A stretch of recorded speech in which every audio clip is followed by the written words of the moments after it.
할렐루야. 네, 이번 시간에는 이어서 이제 7절부터 보고자 합니다. 앞선 시간에는 저희가 안식일에 대해서 살펴봤었는데요. 그래서 이 안식일이라는 것이 어떻게 보면은 천지창조의 6일간 하나님은 거룩한 우주적 질서를 보이셨고, 그것은 곧 그리스도 안에 거룩한 성막의 질서를 소개하기 위한 무대가 되었다는 겁니다. 그래서 이 구약에 있는 이 성막도 곧 그리스도를 예표하는 곳으로서 그리스도 안에서 하나님의 영광이 펼쳐지는 무대였던 것이죠. 우리는 우주의 질서와 지구의 물질 관계를 보면서 사람과 사람 간 관계 등 가시적인 것을 통해 그런 비가시적인 하나님의 성품과 질서를 부분적으로 이해하게 됩니다. 이 창세기 1장에 있는 천지창조 즉 세계를 건축하는 것도요. 출애굽기의 성막 건축을 예표한 것이었고 또 이 출애굽기의 성막은요. 신약에서 그리스도의 형상을 예표하고 있는 것입니다. 또 그리스도는 그 안에서 하나님의 형상을 우리에게 나타내고 계시는 거죠. 그래서 우리가 예수님을 통해서 하나님을 볼 수 있도록 하신 겁니다. 그런데 그러한 하나님의 은혜에 대해서 이스라엘 백성은 하나님이 주시는 참 안식이 아닌 자기들이 스스로 안식을 찾아 나섭니다. 그것이 바로 금송아지를 만든 사건이었어요. 이 금송아지를 모세가 산으로 올라간 40일은 이스라엘 백성으로 하여금 스스로 지난 시간에 봤듯 우리가 살펴본 examine yourself, prove yourself 각각 너희는 믿음 안에 있는가 너희 자신을 시험하고 확증하는 그러한 프로베이션 기간이었는데 백성에게는 그것을 방종의 시간으로 썼다는 거죠. 그것에 대해 출애굽기 32장 7절에 하나님께서 말씀하시는 겁니다. 여호와께서 모세에게 이르시되 너는 내려가라. 네가 애굽 땅에서 인도하여 낸 너의 백성이 부패하였다. 라면서 그 언약이 깨졌음을 분명하게 드러내십니다. 하나님과 관계없는 자들이 되었다는 겁니다. 그러자 11절 오늘은 그 모형적인 중보자로서 그런 모세의 중보를 살펴보고자 합니다. 11절에 모세가 그의 하나님 여호와께 구하여 이르되 여호와여 어찌하여 그 큰 권능과 강한 손으로 애굽 땅에서 인도하여 내신 주의 백성에게 진노하시니까 라고 말씀을 하십니다. 이 백성은요. 모세는 이 백성은요. 하나님을 반역했어요. 아까 지난 시간에 우리가 봤듯이 이 목이 뻣뻣했다는 것은 반역함을 뜻한다라고 보았습니다. 이거는요. 아담의 후손임을 나타내는 거예요. 인간은요. 전적으로 타락한 존재입니다. 호세아서 6장 7절 그들은 아담처럼 언약을 어기고 거기에서 나를 반역하니라. 이 하나님의 아픈 마음이 느껴지지 않습니까? 아담도요. 하나님과 언약한 존재였다는 거예요. 언약은요. 택한 백성이란 뜻이거든요. 나는 내가 택한 자와 언약을 맺고 라는 표현이 시편에 있습니다. 아담은 택한 자로서 하나님과 언약을 맺은 자였어요. 이 언약이 무엇이었습니까? 바로 선악과 나무의 언약이었잖아요. 그 언약은요. 아담으로 하여금 창조주의 권위를 인정하게 하는 언약이었습니다. 그것을 통해서 아담은 하나님을 예배할 수 있었어요. 이것에 대해서 이 말씀을 좀 보고자 합니다. 616쪽에 아더핑크 목사님께서는 이렇게 말을 합니다. 인간은 본래부터 하나님을 알 수 있는 기능과 그분을 숭배할 수 있는 감성을 가지도록 창조된 지구상에 사는 유일한 피조물입니다. 그러면서요. 그러나 이 지성적 찬미를 드릴 수 있는 기능은 불가피하게 책임을 수반합니다. 이는 아담과 관련하여 볼 때 확실했습니다. 선악을 알게 하는 나무는 첫사람이 하나님을 존경하는 일에 가시적인 수단이 되었습니다. 그 열매에 대한 근기는 그를 창조하신 이의 권위에 순종하는 증거였습니다. 그 나무에 관한 하나님의 명령에 순종하는 것은 에덴의 모든 축복을 그에게 보장했을 뿐만 아니라 그를 조물주와 묶는 그 결속 또한 보장하였습니다. 이와 같이 태초에 인간과 하나님을 결합시킨 것은 의지의 순종과 마음의 복종이었습니다. 이 관계가 유지되는 동안은 하나님은 존귀를 받으시고 인간은 축복을 받았습니다. 라는 겁니다. 여기에서 의지의 순종, 마음의 복종, 이 순종과 복종의 앞글자를 따면 순복이 되겠죠. 그러니까 마음 다해, 뜻 다해 하나님을 섬기는 자로서 그렇게 아담이 있었는데, 그러나 이 결속은 결국 그런 하와와 아담이 열매를 따먹음으로써 파괴되고 말았습니다. 원래의 결속이 깨졌다는 건요, 관계가 깨졌다는 것을 의미하고, 그거는 어떤 깨진 거울처럼 다시 주워 담을 수가 없는 거예요. 그렇기 때문에 전적으로 둘째 아담이 우리에게 필요했던 거예요. 어떤 새로운 근거가 되는, 어떤 소위 말해서 구속의 근거, 부활의 근거, 어떤 새로운 창조의 근거 위에 새로운 언약을 맺어야 되었던 겁니다. 그래서 예수님이 이 땅에 오셨던 거죠. 인간은요, 모든 도덕성이 상실된 존재였어요. 아담의 후손으로서. 그런데 문제는요, 이 도덕성이 상실되면서 종교성 또한 같이 부패했다는 겁니다. 모든 사람에게는요, 이 종교심이 있어요. 이 바울도 사도행전 17장 22절에 아레오바고에서 이런 말을 했죠. 이 아레오바고가 그 아테네 파르테논 신전이 있는 그런 비슷한 위치인데, 그때 바울이 아레오바고 가운데 서서 말하되, 아덴 사람들아 너희를 보니 범사에 종교심이 많도다 라는 말을 합니다. 그러니까 사람은 범사에 종교심이 있어요. 그러니까 반드시 누군가의 종이 되어야 하는 습성을 가져요. 이것은 하나님을 믿지 않는 철학자들도 많이 말했던 거죠. 사람에는 자유가, 완전한 자유에 오히려 인간은 불안해한다. 사람은 그 누구나 무언가를 따르고자 하는 습관 또는 그런 어떤 갈구함이 있다라는 그런 얘기들을 제가 학교에서도 배운 적이 있는데요. 어쨌든 그런 것과 같이 사람에게는 종교성이 있는데, 이 아담의 타락과 함께 도덕성이 부패하며 이 종교성도 같이 타락을 하게 되었습니다. 베드로후서 2장 19절에 보면 그들에게 자유를 준다 하여도 자신들은 멸망의 종들이니 누구든지 진 자는 이긴 자의 종이 됨이라. 그러니까 아무리 우리 사람에게 자유를 줘도요, 이 사람은요 반드시 누군가에게 종노릇하는 존재라는 겁니다. 그것이 의의 종노릇하거나 또는 죄의 종노릇하거나, 진 자는 이긴 자의 종이 되는 겁니다. 그런데 우리 스스로는 누구의 종이 될 수밖에 없냐면 마귀의 종밖에 될 수가 없어요. 왜냐하면 베드로전서 4장 3절에 우리의 본성은 음란과 정욕과 술 취함과 방탕과 향락과 무법한 우상 숭배로 가득해 있기 때문이에요. 그게 이방인의 뜻을 따라 행한 상태라는 겁니다. 행한 모양이라는 거죠. 그런데 이 가운데도, 이러한 상황 가운데도 하나님의 은혜가 있는 것입니다. 할렐루야. 아더핑크 목사님께서는 621쪽에 이렇게 말씀을 하십니다. 그럼에도 불구하고 그들은 하나님의 백성이었다. 구속에 의하여 그의 소유가 되었다. 그들은 그가 속량한 소유였다.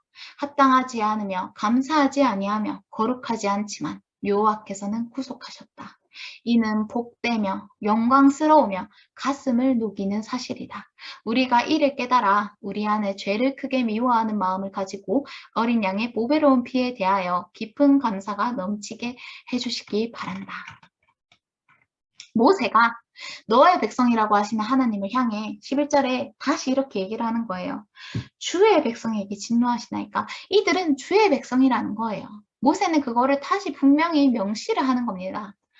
요한복음 17장 2절 9절에서도 예수님의 기도에서 이런 부분이 나와요. 아버지께서 아들에게 주신 모든 사람에게 영생을 주게 하시려고 만민을 다스리는 권세를 아들에게 주셨음이로소이다. 그런데요, 이 아들에게 주신 아들의 백성이 9절에선 그 아들이신 예수님이 다시 이 받은 백성을 하나님께로 올려드립니다. 돌려드립니다. 내가 그들을 위하여 비옵나니 내가 비옵는 것은 세상을 위함이 아니요 내게 주신 자들을 위함이니이다. 그들은 아버지의 것이로소이다. 라고 내 것을 아버지의 것으로 다시 돌려드리는 거예요.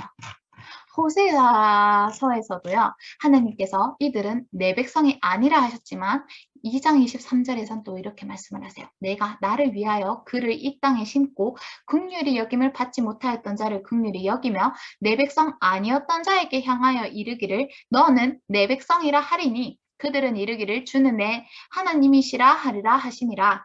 로마서 9장 26절 너희는 내 백성이 아니라 한 그곳에서 그들이 살아계신 하나님의 아들이라 일컬음을 받으리라 한과 같으니라. 베드로전서 2장 10절 너희가 전에는 백성이 아니더니 이제는 하나님의 백성이요 전에는 긍휼을 얻지 더니 이제는 긍휼을 얻은 자니라 라고 말씀을 하시는 겁니다. 할렐루야.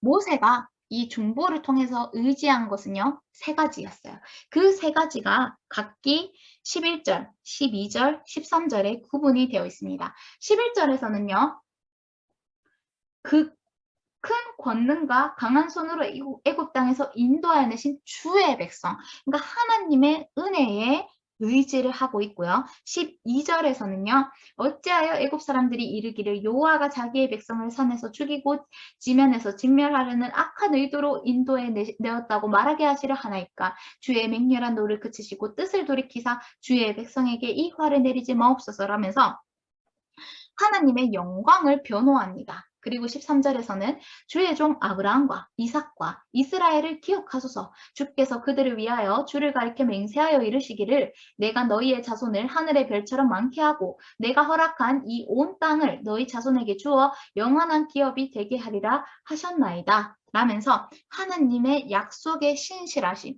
믿부심을 의지하고 있는 겁니다. 그러니까 11절은 하나님의 은혜를, 12절은 하나님의 이름과 영광을, 13절은 하나님의 믿으신 언약에 입각해서 모세가 중보 기도를 하고 있는 거죠. 우리 또한 기도할 때 이렇게 해야 된다는 그 예시를 보여주는 장면이라 할 수 있겠습니다. 분명히 하나님께서는요, 먼저 하나님의 은혜를 11절을 보자면요. 출애굽기 15장 13절에서 주의 인자심으로 주께서 구속하신 백성을 인도하셨다고 했어요. 그거는 주의 힘으로 말미암은 것이라고 했습니다. 주의 인자심으로 시작하신 일을 끝까지 인자심으로 돌보아 달라는 기도가 이 11절에 있는 거예요. 왜요? 시편 104편 8절에서 여호와는 긍휼이 많으시고 은혜로우시며 노하기를 더디하시고 인자하심이 풍부하신 하나님이시기 때문입니다. 두 번째로는요, 하나님의 영광에 의지합니다. 에스겔 36장 21절, 그러나 이스라엘 족속이 들어간 그 여러 나라에서 더럽힌 내 거룩한 이름을 내가 아꼈노라 라면서요, 이스라엘 백성을 핍박하는 다른 민족이 우리 힘으로 우리가 이스라엘을 차지하였다. 이 하나님이 이들을 인도하여 냈을지라도 우리 손에서는 이들을 구속하지 못했구나 하면서 조롱하지 못하게 하기 위해서라도 하나님께서는 자신의 이름을 지키셔야 되었던 거예요. 그 백성을 보호해야 되는 이유가 있으셨던 겁니다. 에스겔 20장 9절, 그러나 내가 그들이 거주하는 이방인의 눈앞에서 그들에게 나타나 그들을 애굽 땅에서 인도하여 내었나니 이는 내 이름을 위함이라. 내 이름을 그 이방인의 눈앞에서 더럽히지 아니하려고 행하였음이라. 시편 25편 11절에서도요. 하나님께서 죄를 사하시는 것도 여호와여 나의 죄악이 크오니 주의 이름으로 말미암아 사하소서라는 겁니다. 우리 죄를 용서하시는 것도 주의 이름으로 말미암아 사해달라는 거죠. 이사야서 48장 9절에서 12절, 내 이름을 위하여 내가 노하기를 더디할 것이며 내 영광을 위하여 내가 참고 너를 멸절하지 아니하리라. 나는 나를 위하며 나를 위하여 이를 이룰 것이라. 어찌 내 이름을 욕되게 하리요. 내 영광을 다른 자에게 주지 아니하리라. 하면서요. 요한복음 17장 1절에서도 예수님께서는요. 자기를 해야 하는, 영화롭게 해달라는 그 이유가 뭐냐면 아들로 아버지를 영화롭게 하게 하옵소서. 라는 겁니다. 이 아들을 영화롭게 하사. 왜 영화롭게 해야 되냐? 아들로 아버지를 영화롭게 하게 위함이라는 겁니다. 우리가 하나님 안에서 존귀함을 입은 것은요, 이 받은 존귀함으로 결국 하나님 아버지를 찬송하기 위해서, 하나님을 영화롭게 하기 위해, 하나님께 영광 돌리기 위해서라는 겁니다. 이 모든 것이 주께로 말미암고 주께로 돌아가는 것이죠. 시편 23편 3절, 내 영혼을 소생시키시는데요, 하나님이 의의 길로 인도하시는 그 까닭은 자기 이름을 위하여라는 거죠. 그래서 모세 또한 12절에서 이 애굽 사람들이 하나님에 대해 조롱하지 않도록 하나님의 거룩한 이름을 위해서라도 이 백성을 용서해 달라는 겁니다. 그리고 이어서 13절에서는요. 아브라함과 이삭과 이스라엘을 기억해 달라고 합니다. 이때는 야곱이라는 표현을 쓰지 않아요. 왜냐하면 이스라엘이 그런 거듭난 자의 이름이기 때문에 이런 모세가 아브라함과 이삭과 이스라엘의 하나님의 그런 언약을 상기시키는 겁니다. 왜요? 히브리서 6장 18절 하나님은 거짓말을 하실 수 없는 이시거든요. 거짓말을 하실 수 없는 하나님께서 아브라함과 이삭과 이스라엘에게 야곱에게 언약을 하셨어요. 그렇다는 것, 이 언약은 반드시 지켜져야 되는 언약이라는 겁니다. 이 두 가지 변하지 못할 사실로 말미암아 앞에 있는 소망을 얻으려고 피난처를 찾은 우리에게 큰 안위를 받게 하시는 것이죠. 하나님께서 아브라함에게 분명 우리가 그 전에 봤듯이 아브라함의 언약과 신해산 언약의 다른 점은 아브라함의 언약은 그러한 어떤 무조건적인 언약을 먼저 하시고 그 다음 이어서 아브라함에게 할례를 명하시는 장면이 뒤이어서 나오게 됩니다. 그런데 신해산 언약의 경우는 그런 지키면 축복이 되고 불순종하면 저주가 되는 양면성을 가진 축복과 저주가 담긴 조건절의 언약이었죠. 그래서 사실상 이 아브라함의 언약을 지키는 방법은 굳이 이 백성을 보전하지 않더라도 많았어요. 그 모세를 통해서 한 강대한 나라를 이루면 모세가 아브라함의 후손이기 때문에 그 약속을 이루게 되는 거잖아요. 그런데 그런 야곱, 이스라엘의 12아들에 대해 하신 그런 예언을 이루시기 위해서 그리고 이 하나님의 은혜와 영광을 위해서 또 이 신실하심을 위해서 용서를 베풀어 달라고 모세는 기도합니다. 민수기 23장 19절 하나님은 사람이 아니시니 거짓말을 하지 않으시고 인생이 아니시니 후회가 없으시도다. 어찌 그 말씀하신 바를 행하지 않으시며 하신 말씀을 실행하지 않으시랴. 요수아서 23장 14절 보라 나는 오늘 온 세상이 가는 길로 가려니와 너희의 하나님 여호와께서 너희에게 대하여 말씀하신 모든 선한 말씀이 하나도 틀리지 아니하고 다 너희에게 응하여 그 중에 하나도 어김이 없음을 너희 모든 사람은 마음과 뜻으로 아는 바라. 하나님은 선하십니다. 그래서 하나님이 하신 말씀도 선하십니다. 하나님의 선한 말씀은요 다 이루어집니다. 왜냐? 로마서 4장 20절, 21절. 하나님은 약속하신 그것을 또한 능히 이루시는 분이거든요. 그것을 확신하는 것이 바로 무엇이다? 믿음이라는 겁니다. 그 믿음은 무엇이다? 하나님께 영광을 돌리는 건데요. 하나님께 영광을 돌리는 것은 하나님이 약속하신 것을 이루시는 분이라는 것을 믿는다는 겁니다. 시편 138편 2절. 내가 주의 성전을 향하여 예배하며 주의 인자하심과 성실하심으로 말미암아 주의 이름에 감사하오리니 이는 주께서 주의 말씀을 주의 모든 이름보다 높게 하셨습니다. 아멘. 하나님의 말씀은 존귀하십니다. 이것은 변개하지 않으시고 신실하신 언약이에요. 그리고 놀라운 것은요. 시편 138편 2절에 모세가 기도한 그 모든 하나님의 성품이 나오잖아요. 먼저는 하나님의 인자하심, 하나님의 은혜를 의지하고요. 둘째는 주의 이름에 감사한대요. 하나님의 영광을 찬송하고요. 세 번째로는 주의 말씀을 높게 하시는 하나님의 말씀에 대한 하나님의 신실하심을 나타내고 있는 겁니다. 이 시편 138편 2절이요. 너무나 놀랍지 않습니까? 그렇게 모세가 기도를 하자. 하나님께서는 14절 여호와께서 뜻을 돌이키사 말씀하신 화를 그 백성에게 내리지 아니하시니라 라는 말씀이 나옵니다. 할렐루야. 뜻을 돌이키사 라는 표현에 대해서 우리가 유의해야 될 점은요.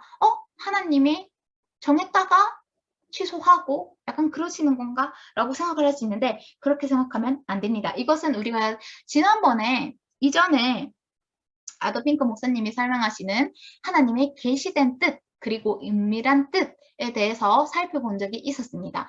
그런 백성이 불순종하고 죄를 범하면 그에 대해 심판을 내리시고 형벌을 내리시겠다는 것이 하나님의 계시된 뜻이었어요. 그런데요, 하나님의 은밀한 뜻은 이게 성경에서는 뜻을 돌이키사라고 표현을 하지만 사실상 이것을 돌이키는 것 또한 창세 전부터 예정하신 하나님의 은밀한 뜻에 예정된 일이었다는 겁니다.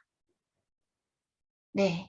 그러니까 이 하나님의 은밀한 뜻은 절대 변하지 않고 이 사건에서 모세가 중보를 하고 하나님이 그 기도를 받으시고 백성을 전멸시키지 않는 것 또한 하나님의 창세전부터 아시고 계획하셨던 은밀한 뜻에 내포된 것이었어요. 그걸 사람으로서는 모르죠. 그러니까 모세의 딴에는 그런 사람의 입장에서 중보자의 입장에서는 그렇게 중보를 하는 겁니다. 그리고요, 이 뜻을 돌이키사라는 이 표현은 좀 신학적인 용어로 신인 동형 동성론에 입각해서 이해를 하면 되겠습니다. 그것은 하나님께서 그 하나님의 언어를 인간의 수준에 맞춰서 설명을 해주실 때 부득이하게 이런 표현이 나오게 된다는 거죠. 예를 들어서 그 창세기에서 노아의 홍수 때 하나님이 땅에 사람 지으셨으면 한탄하사라고 했을 때 하나님께서는 후회하심이 없음을 우리가 분명히 말씀으로 보았는데 하나님이 후회하셨다는 게 아니라 그 한탄했다는 그 의미도 내가 후회하노니라는 그것도 진짜 우리가 생각하는 그런 의미의 후회라기보다는 하나님께서는 이미 다 아시고 계획하셨지만 그것을 그 하나님의 마음을 사람의 수준에서 이렇게 설명을 해주신 겁니다. 이 14절의 말씀도 그렇게 이해를 해야 되는 부분이고요. 야고보서 1장 17절 온갖 좋은 은사와 온전한 선물이 다 위로부터 빛들의 아버지께로부터 내려오나니 그는 변함도 없으시고 회전하는 그림자도 없으시니라. 이것이 하나님의 본성이라는 겁니다. 하나님은 이러한 분이시라는 거예요. 계시록 4장 11절에서도 하나님께서 만물을 지으셨는데 만물이 주의 뜻대로 있었고 또 지으심을 받았습니다. 모든 것이 주의 뜻대로 흘러가는 거예요. 로마서 11장 36절 만물이 주에게서 나오고 주로 말미암고 주에게로 돌아가는 겁니다. 그래서 모든 영광은 오직 하나님께만 세세에 있게 됩니다. 아멘. 네, 그래서 우리가 14절의 말씀을 살펴보았고 즉 여기에서의 뜻을 돌이키자는 하나님이 긍휼을 베푸시기로 작정하셨다. 라는 의미로 우리가 이해를 하면 되겠습니다.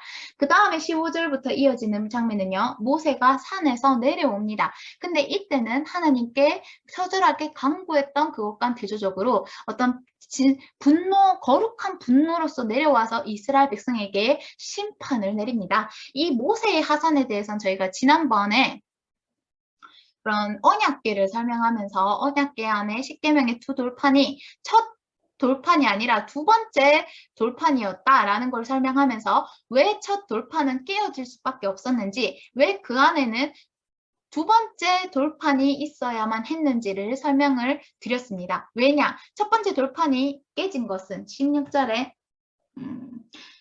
19절에 모세가 그것을 산 아래로 던져 깨뜨린 것은 산은 하나님과 교제하는 장소잖아요. 근데 그게 아래로 던져 깨뜨린 것은 하나님과의 교제에서 벗어나 인간은 전적으로 타락해서 하나님의 법을 전혀 지킬 수 없는 도덕적 무능력의 상태라는 것을 가리켜 보인 겁니다. 그런데 그것이 이 중보자의 손을 통해서 중보자 안에서 두 번째 돌판, 그러니까 언약이 회복되게 된 것이죠. 우리에겐 그리스도니까 예수님이 그러한 역할을 하셨던 겁니다.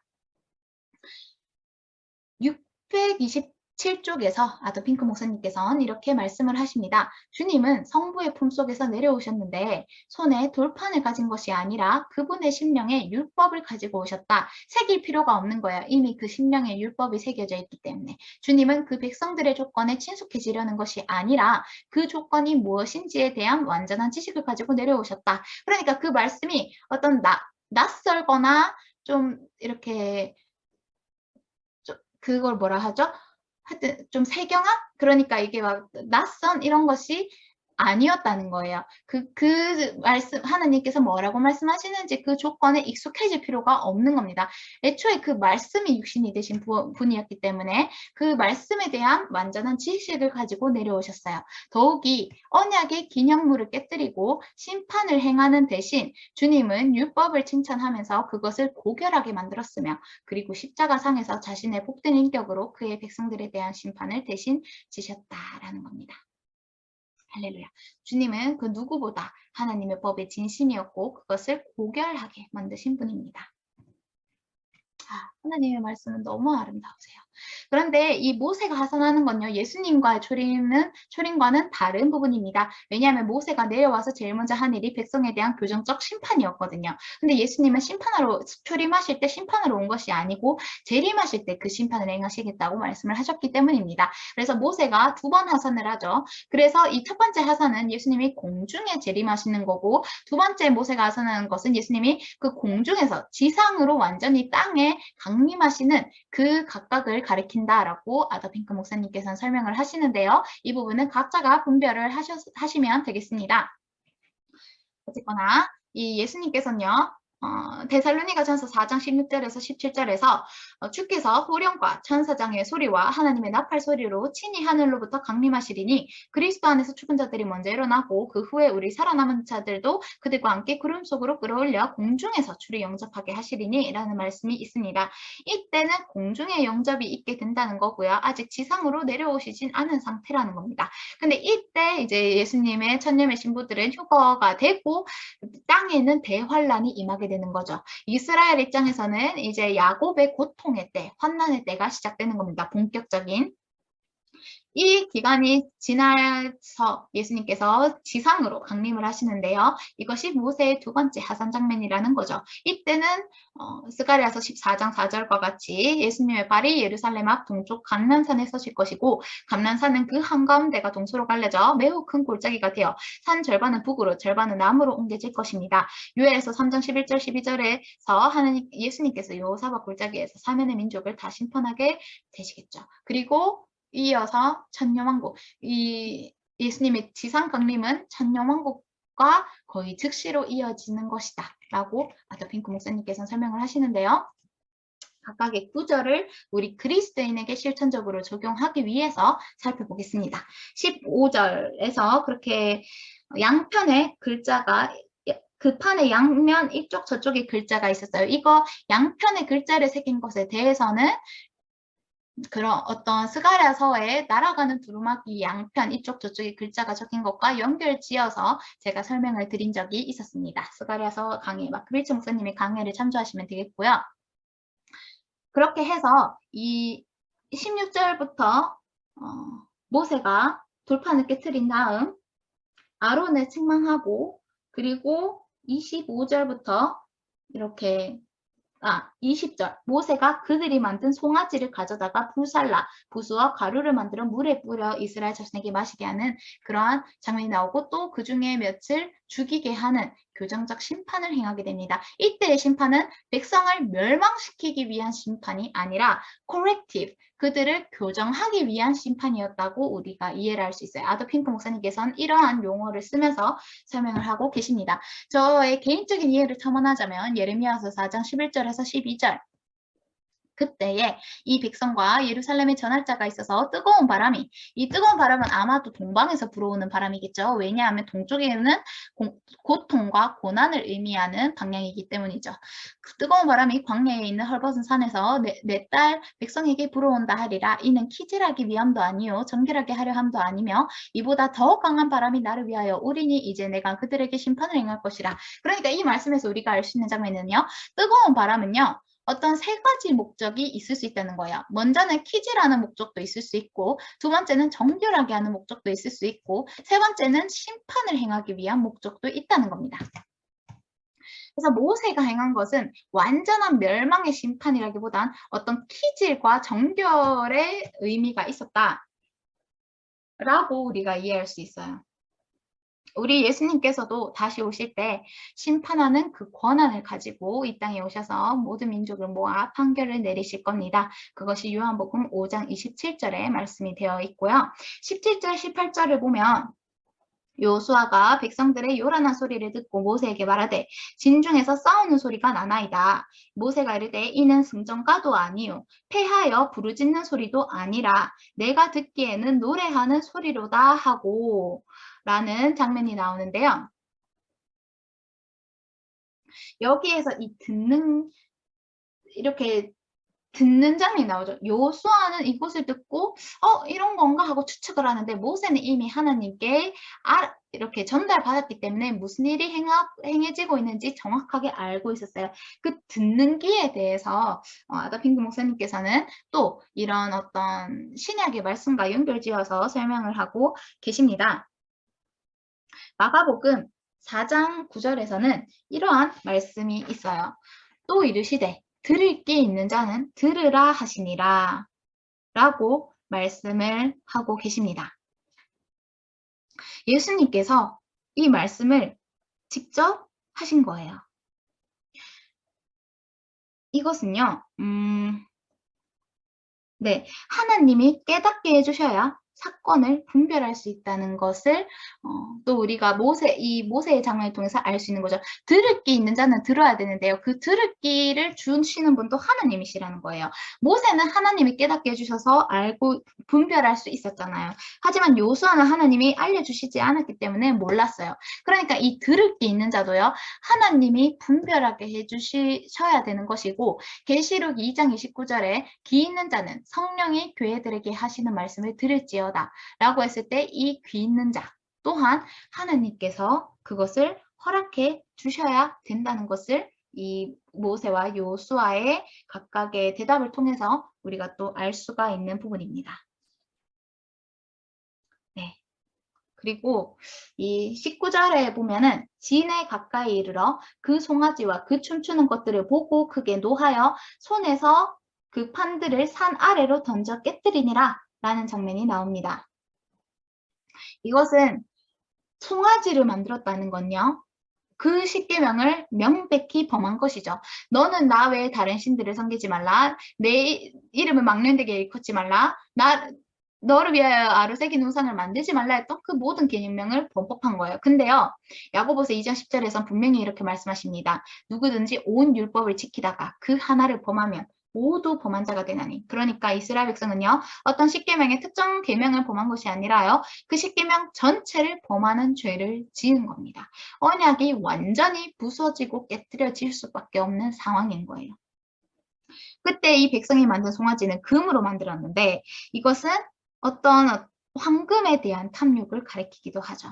아까 제가 모세가 2번 하산했을 때 첫 번째 하산한 것은 예수님의 공중재림, 그 휴거 다음에 이 이스라엘에는 본격적인 야고베 때 대환란이 시작된다. 그것이 아더핑크 목사님의 견해다라고 설명을 드렸는데요. 또 이것은 어떤 이스라엘의 그간에 이전에 그렇게 영적인 무지의 상태를 미리 가리키기도 합니다. 모세가 내려오기 전까지 이스라엘은 금송아지를 섬기고 있었어요. 이것은 예수님께서 이 땅에 오시기 전까지 휴거가 있기 전까지 이스라엘이 처하게 될 영적 무지의 상태. 그러니까 금송아지를 만든 것처럼 돈에 대한 집착과 탐욕, 그리고 그리스도를 그리스도로 알아보지 못하는 그런 소경이 된 상태, 이방인의 때에 이스라엘의 그런 넘어짐을 예표한다고도 할 수가 있는 겁니다. 어쨌든 그런 상황에서 모세가 그들에 대해 진노를 바라게 됩니다. 그래서 20절에 아까 제가 읽은 것과 같이 그 송아지를 가루로 만들어 물에 뿌립니다. 근데 여기서 얘기하는 이 물이 무엇인가? 그 산에 물이 어딨어? 시내산 광야에 그렇게 생각할 수 있는데요. 그것은 신명기 9장 21절에서 보충을 하고 있어요. 너희의 죄, 곧 너희가 만든 송아지를 가져다가 불살라 찢고 틱들같이 가늘게 갈아 그 가루를 산에서 흘러내리는 시내에 뿌렸느니라. 이 산이 뭡니까? 십계명을 받은 호렙산이겠죠. 호렙산에서 흘러내리는 시내에 뿌렸는데요. 출애굽기 17장 6절 이 호렙산에 있는 반석 위 거기서 네 앞에 서리니 너는 그 반석을 치라. 그곳에서 물이 나오리니 백성이 마시리라 라고 했던 장면과 결부지어서 이해를 하자면 이 모세가 금송아지 가루를 뿌린 물은 그 호렙산에 있는 반석에서 시작된 반석이 만들어낸 시내였을 겁니다. 그러니까 하나님이 주신 그 물에 반석을 통한 그 시내에 가루를 뿌려 그 섞은 잔을 이스라엘에게 마시게 한 거죠. 이것은 마치 계시록 18장 6절에 그가 준 대로 그에게 주고 그의 행위대로 갑절을 갚아주고 그가 섞은 잔에도 갑절이나 섞어 그에게 주라는 하느님의 말씀을 상기시킵니다. 이 섞은 잔, 진노의 잔에 대해서는 구약에서도 이런 여러 나라들에 대한 심판의 말씀에서 반복해서 나타나는 표현이기도 합니다. 어쨌든 그렇게 이스라엘 백성이 그런 진노의 잔을 마셨는데요. 여기에서 이 아더핑크 목사님께서는 이 송아지 우상에 대해서 조금 더 첨언을 하시는 장면이 있습니다. 네. 이것을 어떻게 설명을 하시냐면요. 이 우상은 우리가 사랑하는 어떤 사람일 수도 있고, 그리고 우리가 일하고 있는 그런 직업일 수도 있고, 또는 우리가 하나님을 위해서 한다고 하는 봉사의 일을 나타내는 걸 수도 있다는 겁니다. 우상이란 우리의 마음속에서 그 무엇이든지 하나님의 자리를 대신하는 것이고요. 그 자체는 그 일 자체로는 아무런 해가 없는 것이라 하더라도 그것이 내 주의를 사로잡는다든지 나의 감정과 생각 속에 첫 번째 자리를 차지하고 있다면 그게 우상이 되는 거죠. 탐심은 우상 숭배니라 하는 그 말씀과 같이요. 그렇기 때문에 이게 우상이 정말 그 금송아지 같은 대놓고 그런 우상이 아닐지라도 우리의 일상적인 그 무엇도 우리에게 우상이 되고 있지는 않은지 우리가 스스로를 살펴봐야 된다는 겁니다. 21절을 보겠습니다. 모세가 아론에게 이르되 이 백성이 당신에게 어떻게 하였기에 당신이 그들을 큰 죄에 빠지게 하였느냐? 이런 말씀이 있죠. 이 장면을 아더핑크 목사님께서는 요한계시록에 인자 같은 이가 그 별과 촛대를 가지시고 그 7교회를 담당하고 있는 사자에게 편지하는 그것과 연결을 짓고 계세요. 네, 여기서는 그에 대한 자세한 설명은 제가 생략을 하겠습니다. 어쨌든 이렇게 모세가 질문을 합니다. 마치 이 질문은 창세기의 그런 질문을 저는 연상이 되었는데요. 이르시되 누가 너의 벗었음을 너에게 알렸느냐? 내가 너에게 먹지 말라 명한 그 나무 열매를 네가 먹었느냐? 라는 말씀을 생각나게 해요. 재판관이 질문을 하는 겁니다. 모세가 재판관이 되어 아론에게 질문을 하는 겁니다. 누가 이 금송아지를 너에게 만들게 했느냐? 내가 너에게 만들지 말라 명한 그 우상을 네가 만들었느냐? 이렇게 말하는 것과 같은 말이라는 거죠.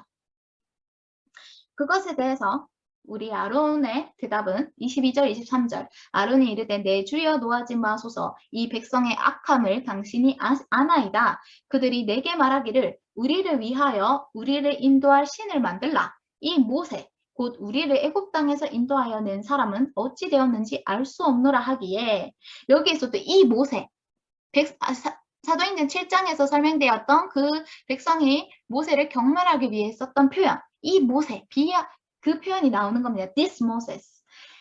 알 수 없노라 하기에 내가 이렇게 답을 합니다. 남 탓하는 거죠. 핑계하는 거죠. 이게 바로 죄의 간사함입니다. 창세기 3장 12절에서 11절에 하나님이 하신 이 재판관의 질문에 아담이 어떻게 대답했습니까? 하나님이 주셔서 나와 함께 있게 하신 여자, 그가 그 나무 열매를 내게 줌으로 내가 먹었나이다. 그러니까 하나님이 나한테 주신 그 여자가 나한테 열매를 줬어요. 그런 것처럼 아론도 백성이 나한테 그렇게 하도록 그렇게 강요를 했어요. 라고 했다는 겁니다. 네. 이것은 아론이 백성을 두려워했음을 반증하는 장면이죠. 하지만 갈라디아서 1장 10절에서 하나님께서는 분명히 말씀하고 계십니다. 이제 내가 사람들에게 좋게 하랴. 하나님께 좋게 하랴. 사람들에게 기쁨을 구하랴. 내가 지금까지 사람들의 기쁨을 구하였다면 그리스도의 종이 아니니라. 아멘. 이에 대해 아더핑크 목사님께서는 이렇게 설명을 하고 계시는데요. 이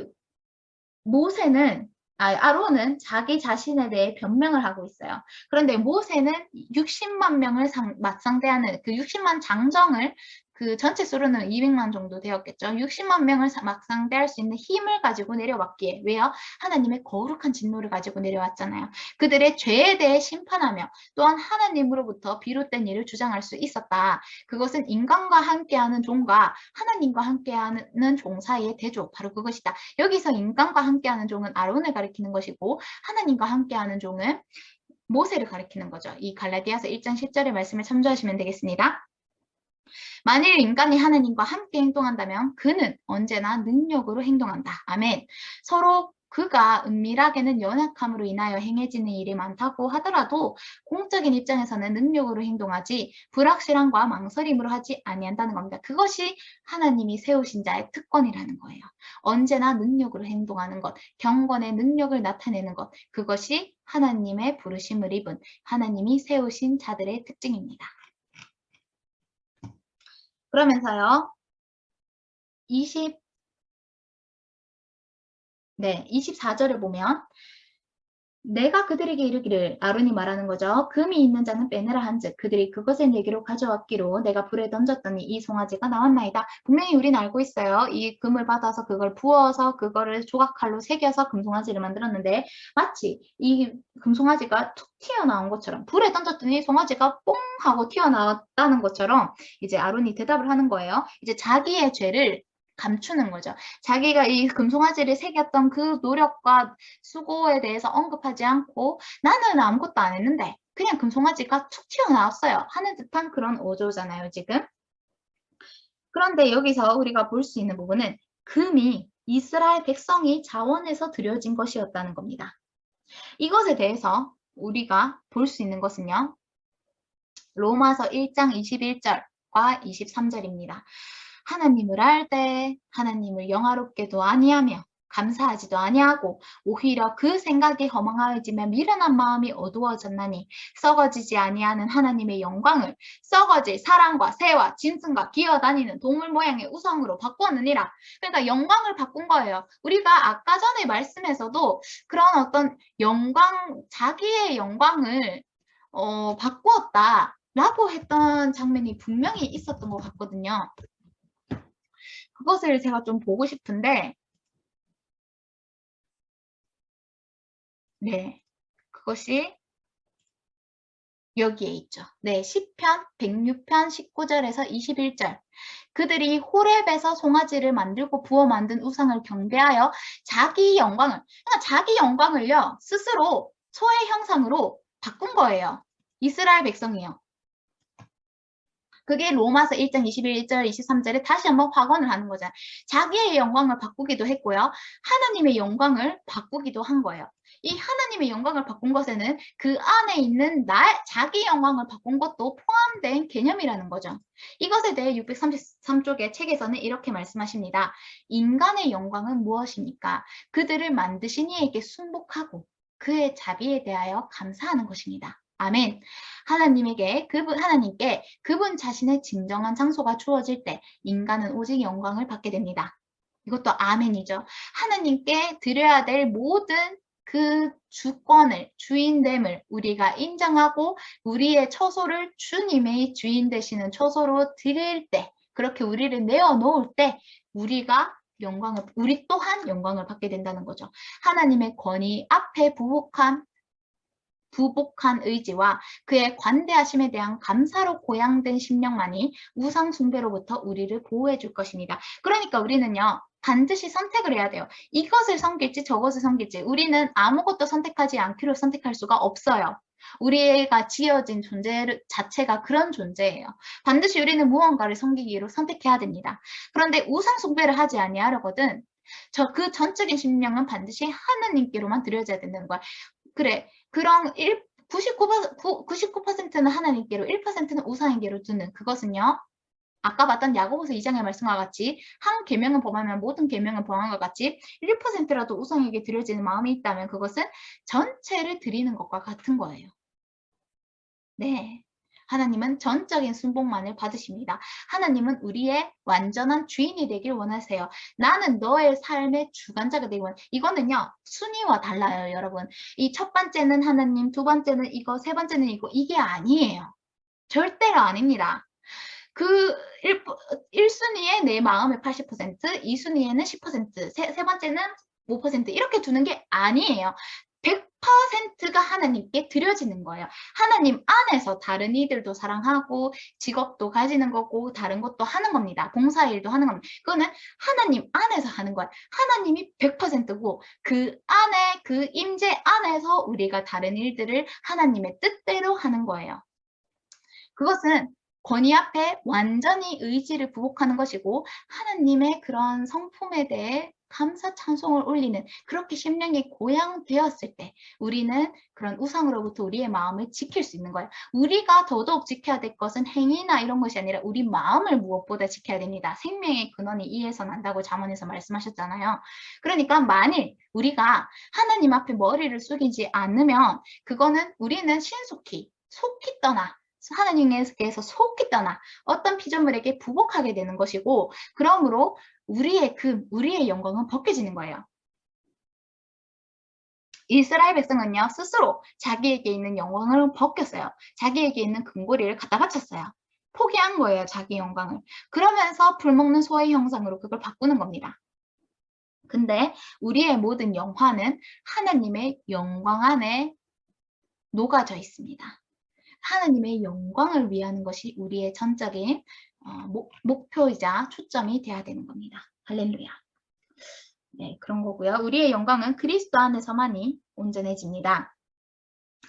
그럼 25절을 이어서 보겠습니다.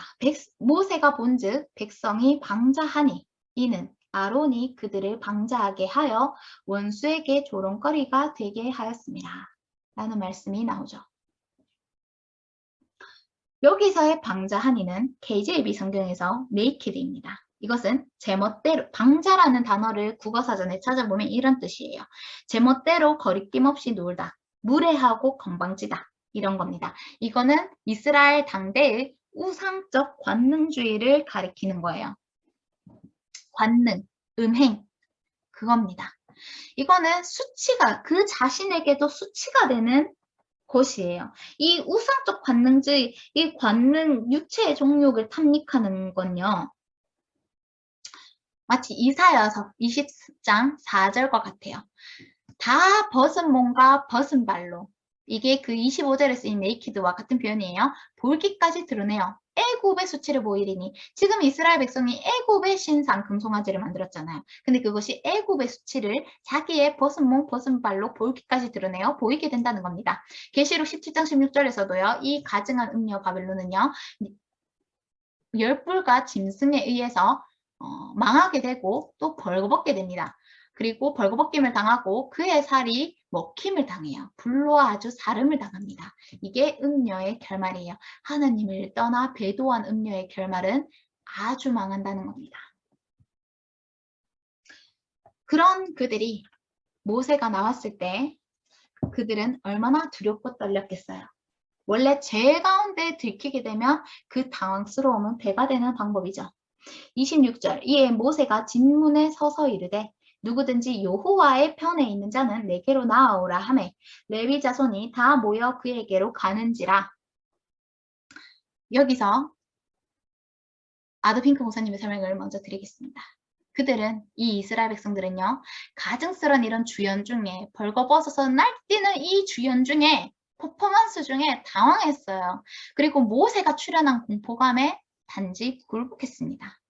그러므로 남은 자들의 분별과 회개를 도모하기 위해서 모세의 확고한 어떤 의지가 필요했던, 행함이 필요했던 장면이에요.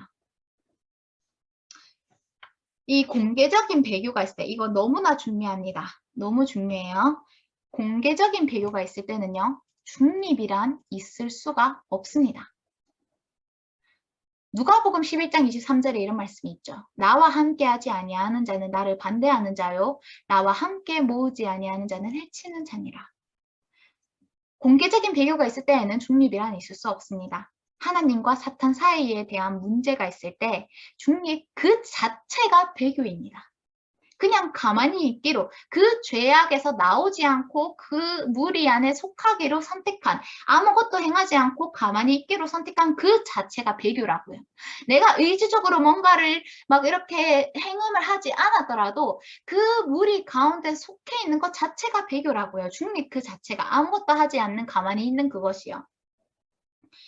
그러한 때에 여호와와 함께하지 않는 자는 그를 대적하는 자입니다. 그리고 더욱 주의해야 할 것은 이 외침이 여호와를 고백하였던 백성들 가운데서 일어났다는 사실입니다. 그러니까 영적 음행도요. 하나님을 믿지 않는 자들은 이미 심판을 받은 자라고 요한복음 3장에서 말씀하고 계세요. 그럼 하나님의 심판은 하나님의 집에서 먼저 시작된다는 겁니다. 그러나 지금은 이 상황 가운데 구별이 반드시 있어야만 되는 때인 거예요. 그리고 이 여호와의 편에 있는 자가 누구냐? 라는 26절에 모세의 도전은요. 모든 것을 드러나게 합니다. 이 말을 통해서 이 사람의 제각각의 심령이 나타나는 거예요. 모세가 지금 여호와의 편에 중심이 되어 있기 때문에 이 모세에게 모이는 것이 여호와를 위하는 것이고 그 모세의 초청을 부인하는 것은 여호와를 거역하는 것이었습니다. 네. 그러한 자들에게 모세가 명령을 합니다. 27절 모세가 그들에게 레위 26절 내게로 나아오라 하매 레위 자손이 다 모여 그에게로 가는지라. 27절 모세가 그들에게 이르되 이스라엘의 하나님 여호와께서 이렇게 말씀하시기를 너희는 각각 허리에 칼을 차고 진 이 문에서 저 문까지 왕래하며 각 사람이 그 형제를 각 사람이 자기의 친구를 각 사람이 자기의 이웃을 죽이라 하셨느니라. 자, 모세가 분명히 명령합니다. 너희는 각각 허리에 칼을 차고. 에베소서 6장 17절 하나님께서 명령하십니다. 그런즉 너희는 마귀의 관계를 능히 대적하기 위하여 하나님의 전신갑주를 취하라. 이것은 뭐냐면요. 구원의 투구와 성령의 검, 곧 하나님의 말씀을 가지라. 성령의 검을 지금도 우리는 가져야 됩니다. 그리고 이 검에 대해서 예수님께서는요. 직접 말씀하셨어요. 내가 세상에 화평을 주러 온 줄로 생각하지 말라. 화평이 아니요. 검을 주러 왔노라. 칼을 차라는 거예요. 왜요? 내가 온 것은 사람이 그 아버지와 딸이 어머니와 며느리가 시어머니와 불화하게 하려 함이니 사람의 원수가 자기 집안 식구리라. 아버지나 어머니를 나보다 더 사랑하는 자는 내게 합당하지 아니하고 아들이나 딸을 나보다 더 사랑하는 자도 내게 합당하지 아니하며 또 자기 십자가를 지고 나를 따르지 않는 자도 내게 합당하지 아니하니라. 자기 목숨을 얻는 자는 잃을 것이요 나를 위하여 자기 목숨을 잃는 자는 얻으리라. 이게 딱 지금 레위 자손에게 당면한 과제가 아닙니까? 각 사람이 그 형제를, 각 사람이 자기의 친구를, 각 사람이 자기의 이웃을 죽이라고 모세의 명령이 아니라요. 여호와께서 이렇게 말씀하셨대요. 어차피 이 모든 백성은 전멸당할 위기였어요. 근데 중보자의 기도를 통해서 하나님이 그것을 미루셨죠. 대신에 하나님 편에 있기로 선택하지 않는 자들에 대해서는 반드시 그에 합당한 그게 있어야 된다는 겁니다.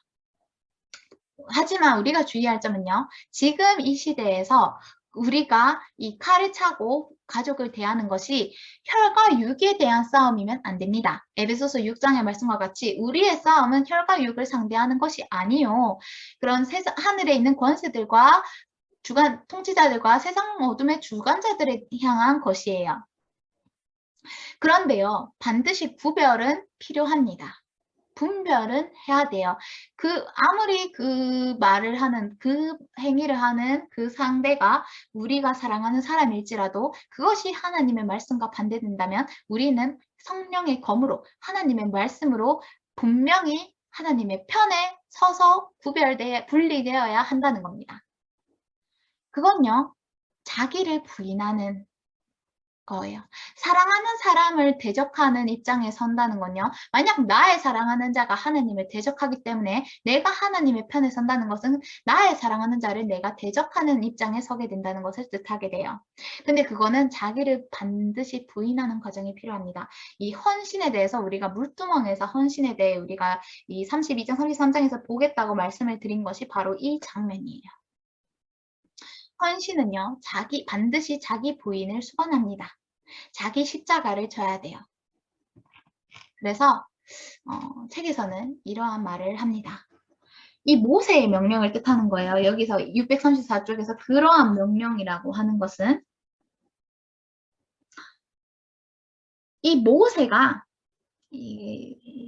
칼을 차고 죽이라 했을 때 그러한 명령을 맹종하기에는 본능적으로 움츠려질 겁니다. 어떤 이들은 감상적으로 이르기를 아우, 그러지 마세요.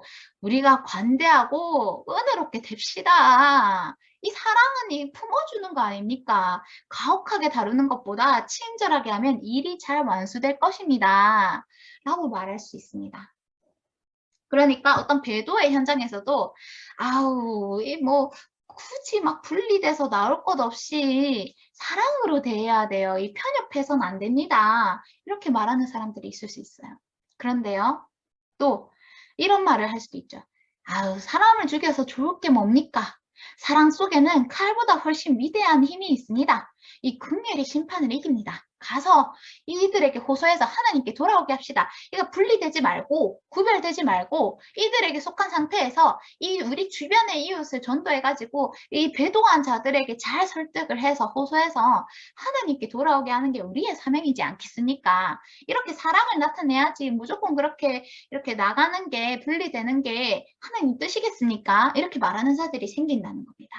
그러한 주장은 매우 타당한 것 같지만요. 분명하고 결정적으로 그 부르심은 너희는 각각 허리에 칼을 차고였습니다. 그러니까 물론 그렇다고 해서 그런 사람들을 미워하고 막 원수처럼 대하고 이래라는 것은 아닙니다.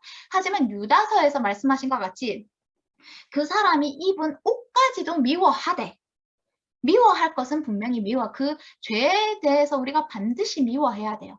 근데 그렇다고 해서 이것은 혈과 육에 대한 싸움은 아닙니다. 영적인 전투라는 거예요. 영적인 전쟁이고 그렇기 때문에 반드시 구별은 선행돼야 됩니다. 마치 이스라엘 백성이 하나님의 백성이 되기 위해서 하나님의 뜻을 알기 위해서는 먼저는 애굽에서 분리되는 것이 필요했던 것처럼 내가 먼저 하나님 편에 선 상태에서 다른 이웃을 위해서 중보를 할 수는 있는 거죠.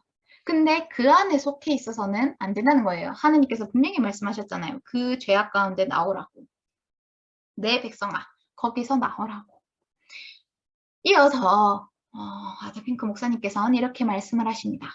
이렇게 레위 자손이 모세의 명령을 따르는 건요.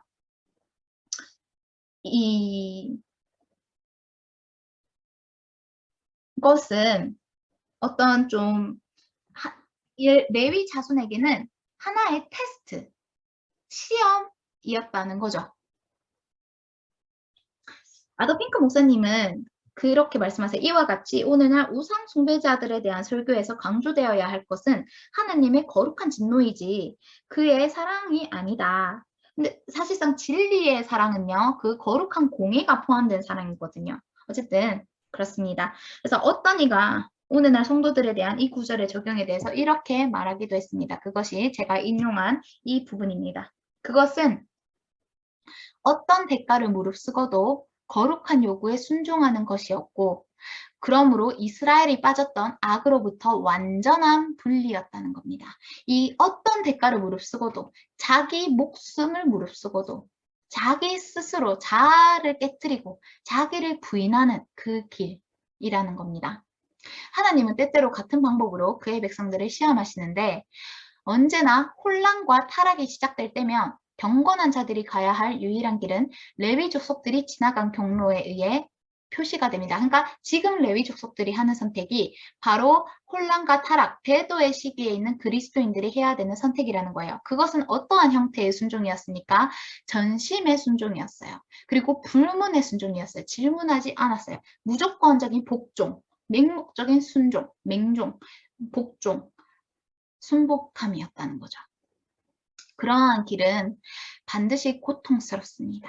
그리고 그런 우리의 삶에 그런 선택을 하는 결단을 하는 그 삶에 있어서 매우 친밀한 관계의 포기와 자연스러운 많은 유대관계, 곧 혈연과 친척관계의 파탄을 초래하기도 합니다. 하지만요, 이것은 유일한 축복의 길입니다. 우리가 선택할 수 있는 유일한 축복의 길이에요. 만일 이 사악한 시대에 여호와의 이름을 망령되게 하는 그 모든 일로부터 떠나 그의 말씀에 순종한다면 많은 것이 그들의 마음에 도전하게 될 것입니다. 그 챌린지에서 우리는 무엇을 선택할 것이냐는 거죠. 할렐루야. 네. 그래서 오늘 말씀은 이제 여기까지 나누고자 합니다. 그래서 다음에는 이 레위 자손이 헌신을 함으로써 어떠한 완벽한 축복을 받게 되었는가, 그런 부분을 좀 더 나누고자 하고, 또 이 이기는 자, 계시록에 있는 이기는 자에 대해서도 짚어보고자 합니다. 말씀드렸듯 이 이스라엘 백성은요, 우리의 옛 자아의 모습입니다. 그들과 우리는 별반 다를 게 없는 존재였어요. 그러니까 이 모든 일은요, 우리를 위하여 기록된 것이고 우리 자신을 먼저 살펴봐야 되는 것입니다. 이 모든 일을 들을 때 하나님이 이 죄를 참으시는 동안 이 성령님께서 이 말씀을 듣는 각 사람의 심령에 들을 길을 주시고 죄를 깨우치시고 회개하게 해주시기를, 그 은혜가 저에게 있기를 간절히 기도합니다. 모세는요, 완벽한 중보자였어요. 중보자는요, 한 편만을 위한 자가 아니라 양편을 위한 자였어요. 그래서 11절에서 14절까지 하나님께 중보하면서도요, 15절에서 27절까지 백성에게 교정적인 심판을 내림으로써 이 양편에서의 중보자의 역할을 감당하고 있습니다. 이 이기는 자도요, 먼저는 승리자에 대한 모습을 우리가 볼 거고요. 두 번째, 중보자로서 우리는 또한 다른 이웃을 위해서 어떻게 중보해야 되는가, 구별은 확실한 명령이에요. 하지만 우리가 그렇게 완전한 분리가 있고 난 다음에, 구별된 다음에 이 남아있는 자들에 대해서 우리가 어떠한 중보를 해야 되는가, 그런 것들을 더 깊이 살펴보게 됩니다. 오늘 하루 이렇게 또 회개의 기회를 주시고 하나님 말씀을 듣게 해주신 주님께 모든 영광과 감사를 올려드립니다. 주님, 오늘도 이렇게 저희와 함께 해주셔서 너무 감사하고 오직 주님의 이름만을 찬송하길 원합니다. 하나님의 영광이 저희 가운데 충만히 임재하시길 원합니다. 저희 각 사람의 심령이 한 마음 한 뜻으로 모아져서 그것이 오직 하나님을 찬송하는 것이길 원합니다. 하나님의 영광만이 이 모임 가운데 나타나길 원합니다. 저희 각각의 삶 속에서 하나님의 형상이 나타나길 원합니다. 우리의 속사람이 그리스도의 형상을 이루어 그리스도의 향기를 나타내고 또한 그리스도로 말미암은 사랑을 모두에게 전하길 원합니다. 주님의 사랑은 거룩하신 사랑이시고 공의로우신 사랑이십니다. 은혜는 의로 말미암아 왕노릇하게 됩니다. 주님, 이러한 하나님의 은혜를 누리는 자로서 우리가 그 은혜를 멸시하거나 업신여기거나 만홀히 여기거나 병시하는 자가 아니라 그 은혜가 예수님이 십자가에서 감당하신 하나님의 심판 위에 이루어진 은혜임을 알고 예수님이 치르신 그 값에 감사하며 예수님이 당하신 고난을 묵상하며 예수님께 임한 그 심판이 나의 옛 자아에 대한 심판으로 받아들이고 나 또한 예수님과 함께 십자가에 못 박혀 죽어져서 예수님의 죽음에 온전히 연합된 자가 되길 원합니다. 그리고 예수님이 다시 살아난과 같이 우리 또한 그렇게 예수님의 부활에 연합된 자가 되어 오직 그리스도로 말미암아 사는 자가 되길 원합니다. 우리의 영은 예수님과 함께 그 하나님 처소의 우편에 앉아 있는 것과 같이 우리는 보이는 것이 아니라 보이지 않는 영적인 눈으로 하나님 나라를 바라보며 그 나라의 영광을 위해서 살길 원합니다. 마라나타, 아멘. 주님 다시 오시옵소서. 주님을 기다리는 정결하고 순결한 슬기로운 신부가 되길 원합니다. 그렇게 저희 안에서 선한 일을 시작하신 주님께서 저희 마음을 끝까지 지키시고 하나님의 완전한 임재 가운데 있게 하사 그 끝의 일까지 완성해 주시길, 이루어 주시길 기도합니다. 하나님, 오늘 이 시간 너무 감사합니다. 100배, 1000배, 만배의 감사를 올려드리길 원합니다. 주님 감사드리고 내 주 예수님의 이름으로 기도드립니다. 아멘.